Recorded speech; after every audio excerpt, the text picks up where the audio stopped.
A House for Hermit Crab.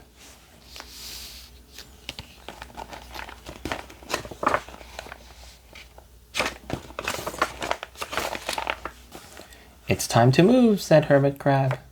One day in January.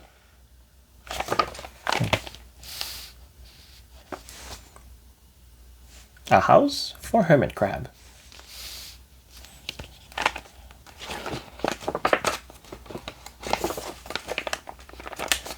It's time to move, said Hermit Crab, one day in January. I've grown too big for this little shell.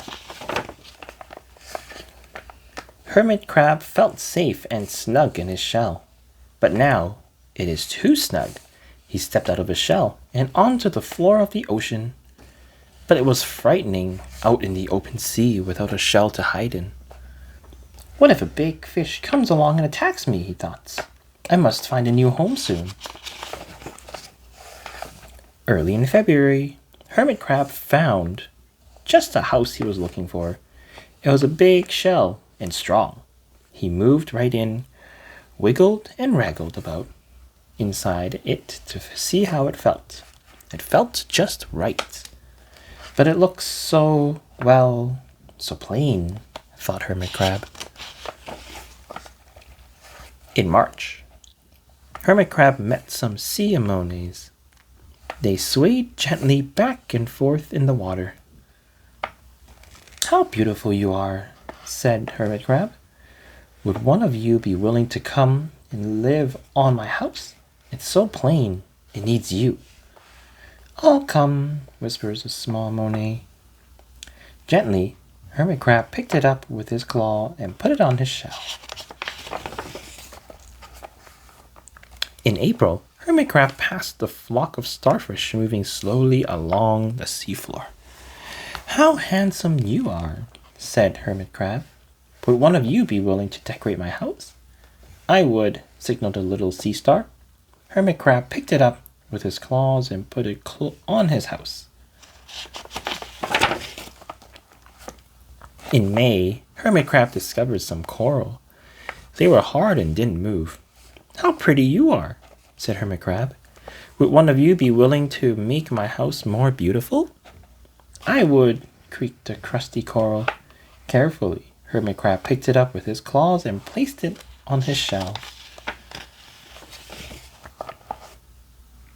In June, Hermit Crab came upon a group of snails crawling over a rock on the ocean floor.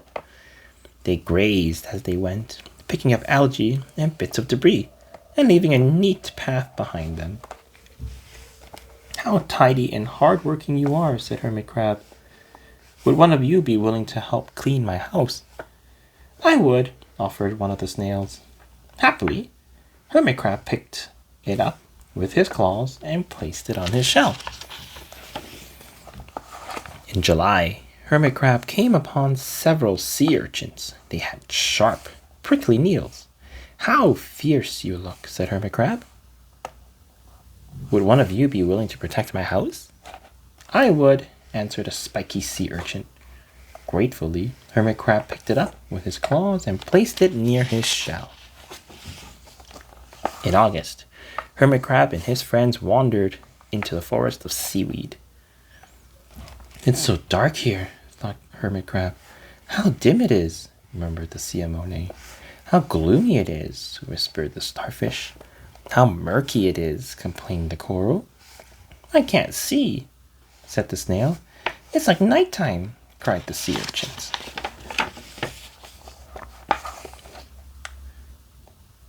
In September, Hermit Crab spotted a school of lanternfish darting through the dark water. How bright you are, said Hermit Crab. Will one of you be willing to light up our house? I would, replied one lanternfish, and it swam over near the shell. In October, Hermit Crab approached a pile of smooth pebbles. How sturdy you are, said Hermit Crab. Would you mind if I rearranged you? Not at all, answered the pebbles. Hermit Crab picked them up one by one with his claw and built a wall around his shell. Now my house is perfect, cheered Hermit Crab. But in November, Hermit Crab felt his shell was a bit too small. Little by little, over the year, Hermit Crab had grown. Soon, he would have to find another bigger home.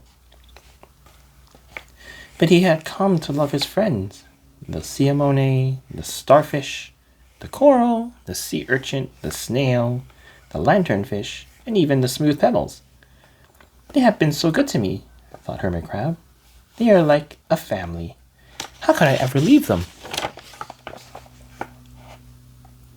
In December, a smaller hermit passed by. I have outgrown my shells, she said. Would you know of a place for me? I have outgrown my house too, answered Hermit Crab. I must move on. You are welcome to live here. But you must promise to be good to my friends. I promise, said the little crab. The following January, Hermit Crab stepped out of the little crab, and the little crab moved in. I couldn't stay in that little shell forever, said Hermit Crab as he waved goodbye. The ocean floor looked wider than he had remembered, but Hermit Crab wasn't afraid. Soon, he spied a perfect house. A big, empty shell. It looked, well, a little plain, but sponges, he thought, barnacles, clownfish, sand dollar, electric eel. Oh, there are many possibilities. I can't wait to get started.